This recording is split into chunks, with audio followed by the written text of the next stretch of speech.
Hi, நற்றுணையாவது நமச்சிவாயவே.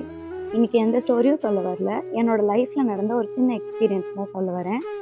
கரெக்டாக 1 year before 2025 February 19th நான் வந்துட்டு திருவையார் போயிருந்தேன். திருவையாறில் ஐயாரப்பர் கோவில் போயிருந்தேன். அதுதான் ஃபர்ஸ்ட் டைமான்னு கேட்டால் இல்லை, அதுக்கு முன்னாடி January 19th or 18th date சரியாக தெரில, அப்போ நான் போயிருந்தேன்.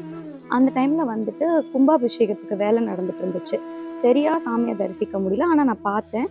அன்றைக்கி எனக்கு பயங்கரமான ஃபீவர். இருந்தாலும் எனக்கு மனசுக்குள்ளே பயங்கர சந்தோஷம். என்ன ரீசன்னா, எனக்கு வந்துட்டு மாதர்பிறை சாங் ரொம்ப பிடிக்கும். அந்த பதிகமே எனக்கு ரொம்ப பிடிக்கும். அந்த மாதர்பிறை வந்துட்டு அந்த கோவிலில் தான் பாடப்பட்டது அப்படின்னு சொல்லிட்டு நான் அன்றைக்கி தான் பார்த்தேன்.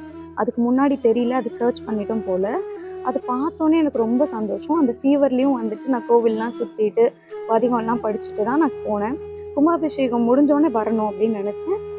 February 19th வந்து பிளான் பண்ணிவிட்டு கரெக்டாக டிராஃபிக் ஆர் சம் ரூட் மாறி போய் போக முடியாதுன்ற சுச்சுவேஷன் வந்துடுச்சு. 12 o'clock கோயில் க்ளோஸ் ஆகும். நாங்கள் வந்து 11 o'clock போய் ரூட் செக் பண்ணாலே 1.5 hour கிட்ட காட்டுது. சரி, இன்னைக்கு போக முடியாது அப்படின்னு நினச்சிட்டேன். இருந்தாலும் போகலாம் அப்படின்னு எங்கள் அண்ணா வந்துட்டு வண்டி ஓட்டிகிட்டு போயிட்டுருக்காங்க.